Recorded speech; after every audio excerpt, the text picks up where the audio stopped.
Doctor మహిళలకి delivery అయిన తర్వాత వీళ్ళకి నడుము మీద వేసే ఇంజెక్షన్ వల్ల లేకపోతే అనెస్థీషియా వలన ఈ బ్యాక్ పెయిన్ వస్తుందా? జస్ట్ చాలా మంది అపోహ ఏంటంటే జస్ట్ ఆ స్పైనల్ ఇంజెక్షన్ ఎపిడ్యూరల్ ఇంజెక్షన్ ఇవ్వడం వల్ల బ్యాక్ పెయిన్ వస్తుంది అనుకుంటారు. అది అసలు కంప్లీట్లీ రాంగ్. మరి ఎక్స్ట్రీమ్ బెండ్ అవ్వకుండా చేసుకోవడం కన్నా దీనికి ప్రాపర్ ట్రీట్మెంట్ ఏం లేదంటారు మెడిసిన్ పరంగా? మీరు ఏదైనా మెడికేషన్ తీసుకున్నా అది రెస్పిరేటెడ్ అవుతుంది బాబుకి. సో మోస్ట్లీ డేంజరస్, అవాయిడ్ చేయండి అంటాం.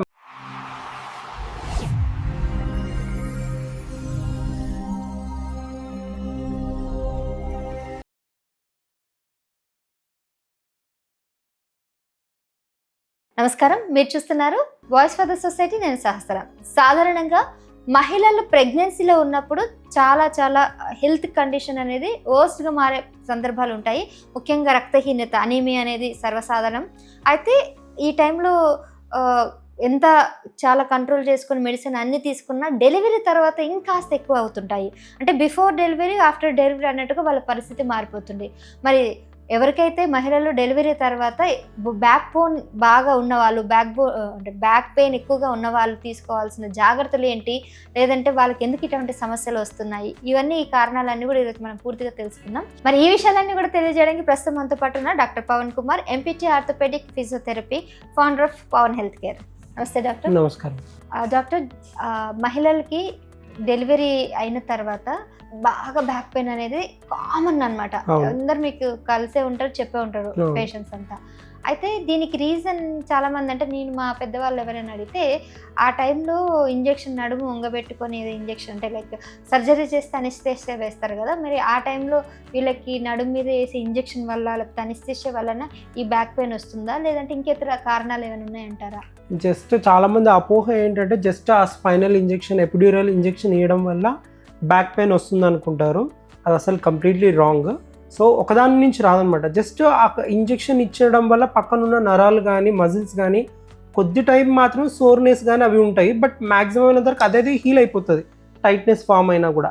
బట్ అది కాకుండా మిగతా కూడా ఏం చూసుకోవాలంటే కొన్ని ఉంటాయన్నమాట. పూర్ పోస్చర్, అంటే డెలివరీ తర్వాత వాళ్ళు లిఫ్ట్ చేసే బేబీని లిఫ్ట్ చేయకపోవడం, సరిగ్గా తెలియకపోవడం, బ్రెస్ట్ ఫీడింగ్ చేసేటప్పుడు పొజిషన్ ఒకలాగా పెట్టుకొని, అంటే మొత్తం వంగేసేసి బోన్ పైన స్ట్రెస్ పడి దానివల్ల పక్కనుండే బోన్ కానీ మజిల్స్ కానీ వీక్ అయిపోవడం వల్ల కూడా జరుగుతుంటుంది. ఇది ఇంకో కారణం. ఇంకో మూడో కారణం ఏంటంటే రెగ్యులర్గా మనం చూసే ఉంటాం. అంటే ఏంటంటే సిజరిన్ సెక్షన్ కట్ దగ్గర అక్కడ స్కార్ అనేది హీల్ సరిగ్గా కాకపోయినా, లేకపోతే మజిల్ అక్కడ ఉండే సరౌండింగ్ చుట్టూ ఉన్న మజిల్స్ వీక్ అయిపోవడం వల్ల, అంటే కోర్ మజిల్స్ వీక్నెస్ వల్ల కూడా మనం బ్యాక్ పెయిన్ చూస్తుంటాం అనమాట. ఇక్కడ ఒకటి జస్ట్ కేవలం నాకు మోస్ట్ రిక్వెస్టెడ్లో కూడా కమెంట్ సెక్షన్లో కూడా అడిగేది ఏంటంటే, నాకు డెలివరీ తర్వాత ఆ ఇంజెక్షన్ వల్లే డాక్టర్, ఆ ఇంజెక్షన్ వల్లే అంటారు. బట్ అలా కాదు. ఇప్పుడు నేను చెప్పిన కారణాలు ఏవైనా తీసుకున్నా నెక్స్ట్ బర్త్ ఇచ్చే ప్లేస్ దగ్గర కానీ మజిల్స్ అనేటివి చాలా వీక్ అయిపోవడం, బికాస్ ఆఫ్ ప్రెగ్నెన్సీలో ఏంటంటే రిలాక్సిన్ అన్న హార్మోన్ అనేది ఆ మజిల్స్ కానీ వాటిని కానీ లూజ్ చేస్తుంది to deliver the baby. So వాటి వల్ల కూడా ప్రభావితం ఉంటాయనేది అర్థం చేసుకోవాల్సింది. అంటే లిగమెంట్స్ కానీ ఆ మజిల్స్ కానీ వీక్ అయిపోయి ఉంటాయి ఆ ఏరియా చుట్టూ. సో అందుకే ఏం చేస్తారంటే ఆఫ్టర్ డెలివరీ తర్వాత మోస్ట్లీ ఏం చేస్తారు లేడీస్ అంటే జస్ట్ చిన్న మినిమం అంటే వాకింగ్ కానీ ఎక్సర్సైజ్ కానీ చిన్నవైనా చేయాలి. కొన్ని రోజులు అయినా కానీ సరే, వెంటనే కాకపోయినా కొన్ని రోజులైనా సరే కోర్ స్ట్రెంథనింగ్ మజిల్ని ఎక్కువ ఫోకస్ చేయాలి. సో ఈ కారణాలు అనేవి ఎన్ని ఉన్నాయి చూడండి. ఇప్పుడు ఒకటి కాకుండా ఇంజెక్షనే అనుకున్నారు, బట్ మిగతా అన్నీ కూడా మేజర్ రోల్ ప్లే చేస్తుంది.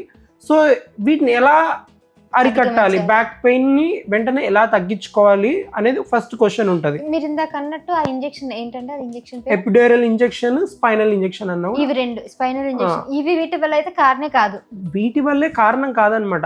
ఒకనొక పర్సంటేజ్ మాత్రమే, ఒక 20% వేసుకోండి.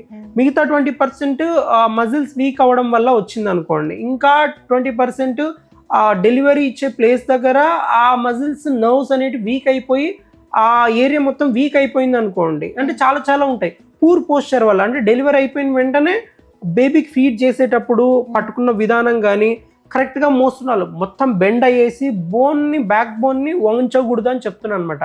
కొన్ని ఉంటాయి. లైక్ ఇచ్చేటప్పుడు ఏమేం చేసుకుని దీనికి రికవర్ అంటే ఎర్గనామిక్స్ అంటాం. కొన్ని మాడిఫికేషన్ చేసుకోవాలి లైఫ్లో.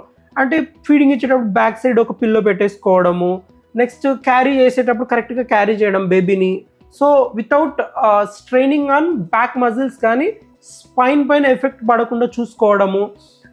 కొంతమంది అంటారు చూడండి, లైక్ ఏంద్రా బాబుని ఇష్టం వచ్చినట్లు ఇట్లా పట్టుకోకూడదు, ఇట్లా పట్టుకోకూడదు. ఎందుకు చెప్తారు అది అంటే అట్ ద సేమ్ టైం బాబుకి ఎఫెక్టే, చైల్డ్కి ఎఫెక్టే, అట్ ద సేమ్ టైం మీకు కూడా ఎఫెక్టే అనమాట. సో చాలామంది కన్సర్న్ చైల్డ్ పైన చూపిస్తారు కానీ తల్లి పైన చూపిర్రు. చాలామంది అంతే, మోస్ట్లీ సున్నితంగా పట్టుకున్న కొడుకుని, బాగా ముట్టుకున్న వాళ్ళు ఇలా అంటారే కానీ అట్లీస్ట్ ఆ మదర్ పెయిన్ కొద్ది పర్సంటేజ్ అయినా మీరు కొద్దిగా ఆలోచిస్తే కొన్ని ఎర్గనామిక్స్ మాడిఫికేషన్ చేసుకోవాలి లైఫ్లో.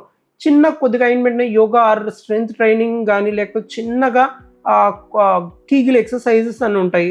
అవి వాటి వల్ల కూడా గ్లూట్స్ కానీ స్ట్రాంగ్ ఉంటాయి. అంటే ఇక్కడ చూడండి, ఒక్క మజిల్సే మనల్ని ఎఫెక్ట్ చేయదు, చాలా మజిల్స్ ఉంటాయి. పొట్ట దగ్గర ఉండే మజిల్స్ ఎఫెక్ట్ చేస్తాయి, బ్యాక్ సైడ్ ఉండే మజిల్స్ ఎఫెక్ట్ చేస్తాయి, గ్లూట్స్ ఈ హిప్ దగ్గర ఉండే మజిల్స్ కూడా ఎఫెక్ట్ చేస్తాయి. అంటే గ్లూట్ మజిల్స్, మల్టీఫిడే మజిల్స్ కానీ, ఈ ఎక్స్టర్నల్ ఆబ్లిక్, ఇంటర్నల్ ఆబ్లిక్, ఈ మజిల్స్ అన్నిటినీ మనం రెగ్యులర్గా స్ట్రెంగ్త్ ట్రైనింగ్లో కానీ స్ట్రెంగ్త్ చేసుకుంటుంటే మనకి ఈ ఎఫెక్ట్ అంటే స్పైన్ పైన ఎఫెక్ట్ అయ్యే ఛాన్సెస్ తక్కువ ఉంటాయి. అంటే ఈ బోన్ రిలేటెడ్ పెయిన్స్ మనకు రాకుండా చాలా వరకు కంట్రోల్ చేసుకోవచ్చు. ఓకే, అంటే ఇప్పుడు ఆఫ్టర్ డెలివరీ తర్వాత మీరు అన్నట్టు కంట్రోల్ చేసుకోవడానికి ఇవన్నీ యూజ్ అవుతాయి. ఇన్ కేస్ వాళ్ళకి పని ఎక్కువ తగులుతుంది, మళ్ళీ రెగ్యులర్ పని ఇదంతా, ఇవన్నీ రెగ్యులర్ గా చేసుకుంటే దీని ఎఫెక్ట్ ఇంకా ఉంటది అంటారా, లేకపోతే కంప్లీట్ రెస్ట్ తీసుకోమంటారా? కంప్లీట్లీ రెస్ట్ అంటే కొన్ని డేస్ వరకు ఫైన్. అంటే ఇప్పుడు వీళ్ళంటే అంటే ఉన్నది చెప్తున్నా, ఈ మోడర్న్ వరల్డ్ లో ఇలా ఉంటున్నారు. కానీ ఇప్పుడు మా అమ్మ వాళ్ళు వీళ్ళు ఏంటంటే ఉన్నది చెప్తున్నారు, ఫ్యాక్ట్ ఇదే నిజం. వాళ్ళు డెలివరీ అయ్యే వరకు వాళ్ళు వర్క్ చేసిన వాళ్ళే. వాళ్ళు కడుపుతో ఉందని చెప్పి కొన్ని నెలలు, అసలు స్టార్టింగ్ 3 months అనేది రెస్ట్ ఉండాలి. ప్రెగ్నెన్సీ వచ్చిన 3 months కానీ చాలా వరకు కొద్దిగా ఏమంటారు ఓవర్ వెయిట్ లిఫ్ట్ చేయడం ఇవన్నీ ఉండవు. బట్ మా సైడ్ ఏంటంటే విలేజ్లో వాళ్ళు అవ్వచ్చు ఎవరైనా సరే, వాళ్ళు అసలు 3 months లేదు. ఎందుకంటే ఆర్గాన్ ఫార్మేషన్, హార్ట్ ఫార్మేషన్ ఇట్లా అవుతాయి అనేది వాళ్ళకి అవన్నీ తెలియదు. వాళ్ళు వర్క్ చేయడమే, ఎప్పుడు వర్క్ చేస్తూనే ఉంటారనమాట. అందుకే వాళ్ళకి నార్మల్ డెలివరీలు అయ్యాయి. బట్ ఇప్పుడు ఏంటంటే, ఇప్పుడు నువ్వు ఏదైనా చేసినకి పోయినా ప్రెగ్నెన్సీ దిగిపోవడము తప్పేం లేదు. ఇప్పుడు చేసే వాళ్ళలో రిస్క్ అనేది ఎక్కువ ఇచ్చుకోదలుచుకోవట్లేదు, వర్క్ చేయట్లేదు. స్టార్టింగ్ 3 months ఆఫ్ రెస్ట్ అనేది ఫైన్.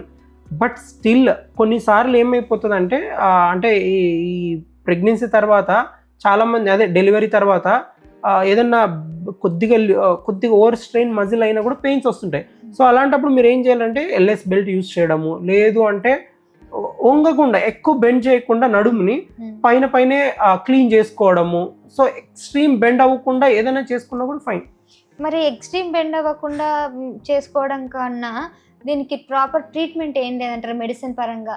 మెడిసిన్ అయితే బికాస్ ఆఫ్ బ్రెస్ట్ ఫీడింగ్ ఇస్తాం, బాబుకి కానీ పాలు ఇవ్వడం జరుగుతుంది. మీరు ఏదైనా మెడికేషన్ తీసుకున్నా అది రెస్పిరేటెడ్ అవుతుంది బాబుకి. సో మోస్ట్లీ డేంజరస్, అవాయిడ్ చేయండి అంటాం. మోస్ట్లీ తల్లిలు ఏవి తీసుకున్న పిల్లల మీద చూపిస్తాయా? పెయిన్ కిల్లర్స్ మీరు అసిక్లోఫెనాక్ కాంబినేషన్ తీసుకుంటే వాళ్ళకి ఎంత ఎఫెక్ట్ ఉంటుంది చిన్న ఏజ్ పిల్లలకి. సో అసలు తీసుకోకూడదు. మోస్ట్లీ అడ్వైజ్ చేయం పెయిన్ కిల్లర్స్ కానీ ఇవి కానీ. Mostly go for physiotherapy, exercise modalities చెప్తారు, లేకపోతే చిన్న ఎక్సర్సైజ్ చెప్తారు, లేకుంటే ఐస్ బ్యాగ్ కానీ హాట్ బ్యాగ్ కానీ. ఐస్ బ్యాగ్ ఎప్పుడు పెట్టాలి, హాట్ బ్యాగ్ ఎప్పుడు పెట్టాలని కూడా తెలుసుకోవాలి. ఐస్ ప్యాక్ ఎప్పుడైనా కూడా స్వెల్లింగ్స్ ఎక్కడైనా ఉన్నాయి, నాడిల్స్ లాగా స్పాజమ్ లాగా ఉన్నాయంటే ఐస్ పెట్టాలి. హార్ట్ ప్యాక్ ఓన్లీ పెయిన్ ఉంటుంది, వితౌట్ స్పాజమ్, ఎక్కడ గడ్డలు లేకుండా వాపు లేకుండా ఉంటే just go with heart pack. ఎంత పెట్టుకోవాలనేది కూడా చూసుకోవాలి. డైరెక్ట్ ఐస్ పెట్టకూడదు. ఇది ఇన్ఫ్లమేషన్ జరుగుతుంది. అంటే వాసో డైలేషన్, వాసో కన్స్ట్రక్షన్ 2 ప్రాసెస్ జరుగుతుంటాయి. సో ఎక్కువ జరిగినా కూడా రిస్కే. సో 6 minutes పాటు ఐస్ పెట్టుకోవడము. హార్ట్ ప్యాక్ మీకు పెయిన్ ఎప్పుడు వస్తున్నా అంటే రెగ్యులర్గా ఆన్ అండ్ ఆఫ్ పెట్టుకున్నా కూడా సరిపోతుంది. బట్ ఇవి 2 ఎప్పుడు వాడాలి అనేది కూడా తెలుసుకోవాలి. Strength training for core muscle strengthening చేసుకున్నా కూడా దీని నుంచి హాయిగా రికవర్ అయిపోవచ్చు. అంతే అంటారా? అంతే. పిల్లలకి డెలివరీ అయిన తర్వాత మీరు అన్నట్టు డెలివరీ వాళ్ళకి బ్యాక్ పెయిన్ వస్తుంది అనేది అది కామన్, అది చూసేవాళ్ళు. అలా కాకుండా చాలా మంది సర్జరీలు అవుతూ ఉంటాయి. సర్జరీ వాళ్ళకి కూడా చాలా రోజులు కాకుండా బెడ్ మీద ఉండేసరికి వాళ్ళకు కూడా బ్యాక్ పెయిన్ వస్తుంటది. మరి వీళ్ళలో ప్రాబ్లం ఏంటంటారు? సర్జరీ అయిన తర్వాత బెడ్ రిడన్ అయిపోయిన వాళ్ళకి ఏంటంటే బెడ్ సోర్స్ ఎక్కువ చూస్తుంటాం. బెడ్ సోర్స్ అంటే పుండులాగా అవుతుంటాయి. అంటే వాళ్ళు అప్పుడు బెడ్ పొజిషనింగ్ మారుస్తుంటారు. అందుకే హాస్పిటల్లో ఏం చేస్తారంటే వచ్చేసి పిల్లోస్ మార్చేసి పోతుంటారు. ఒక సైడ్ ఇటు సైడ్ రైట్ సైడ్ పడుకోబెట్టడము, ఒకసారి లెఫ్ట్ సైడ్ పడుకోవడం, ఒకసారి కూర్చోబెట్టడము, ఒకసారి లైట్గా నించోబెట్టడం, ఇవి చేస్తుంటారు అనమాట.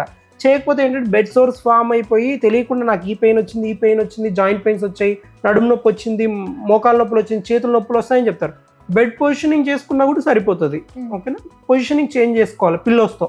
ఇక్కడ ఒక పిల్లో, నడుము దగ్గర ఒక పిల్లో, నెక్ దగ్గర ఒక పిల్లో, కాళ్ళ దగ్గర ఒక పిల్లో, పొజిషనింగ్ తిప్పేసేయాలి. ఒకవేళ బెడ్కి ఛాన్సెస్ ఆఫ్ సైడ్కి ఇట్లా బెండ్ చేసే ఛాన్స్ కూడా ఉందంటే బెడ్ని సర్జరీ డిపార్ట్మెంట్లో ఉంటుంది అనమాట. అది ఆపరేషన్ థియేటర్లో కాదు, ఆపరేషన్ కాదు, వార్డుకి వచ్చిన తర్వాత ఛాన్సెస్ ఉంటుంది. మామూలుగా ఇంటికి వచ్చినా కూడా అంటారా, పొజిషనింగ్ చేంజ్ చేసుకుంటే సరిపోతుంది. చేంజింగ్ ఇన్ ద పొజిషన్, కాళ్ళు పైన పెట్టి దీని మీద పెట్టి పడుకోవాలని కూడా కొంతమంది సజెస్ట్ చేస్తుంటారు. అది ఏంటంటే కాళ్ళు స్వెల్లింగ్ ఎక్కువ ఉన్న వాళ్ళు కానీ, కాలు స్వెల్లింగ్ ఉన్న వాళ్ళు ఏంటంటే above the heart level, heart కంటే ఎత్తు ఉంచి కాలు ఉంచితే స్వెల్లింగ్స్ అంతా దిగిపోతాయి అనమాట. సో దానికి పెట్టుకో అంటారు అనమాట. ఇదంతా పెయిన్ వల్ల వచ్చింది అయితే కాదు, కాలు స్వెల్లింగ్ లేదు, ఇన్ఫ్లమేషన్ ఉన్న స్వెల్లింగ్ వస్తుంది, డౌట్ ఏం లేదు. బట్ అది చేసుకుంటే త్వరగా తగ్గిపోతుంది. పిల్లోస్ పెట్టుకొని అబౌవ్ ద హార్ట్ లెవెల్ మన లెగ్స్ ఉంచితే మళ్ళీ బ్లడ్ అనేది అంటే బ్యాక్ వెళ్ళేసి స్వెల్లింగ్ అనేది తగ్గుతుంది అనమాట. సో ఈ పెయిన్స్ అన్నిటికీ సర్జరీ ముఖ్య కారణం కాదంటారా?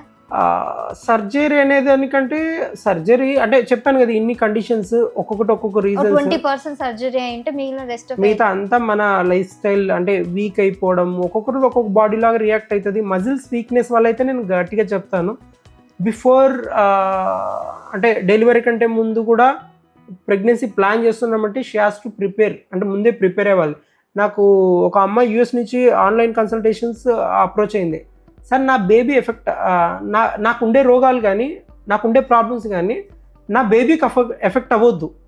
సో నేను ముందే మీ దగ్గర ట్రైనింగ్ కానీ ఎక్సర్సైజ్ కానీ ఫుడ్ కానీ సప్లిమెంట్స్ కానీ రాయించుకోవడానికి మెయిన్ కారణం ఏంటంటే నేను అనుభవించే దరిద్రాన్ని నా బేబీ అనుభవించొద్దని. అసలు హైలీ మోటివేటెడ్ కేసు నాకు అది. సో ఆమె నాకు ఆటోఇమ్యూన్ కండిషన్ ఉంది సార్ కరెక్టే, బట్ నా బేబీకి ఎఫెక్ట్ అవ్వద్దు, నా భర్త దానివల్ల ఫేస్ చేయొద్దు. సో అందరు ఇలాగ అనుకుంటే మాత్రము ఈ ప్రెగ్నెన్సీ డెలివరీ తర్వాత పెయిన్స్ ఉండవు, ఏముండవు.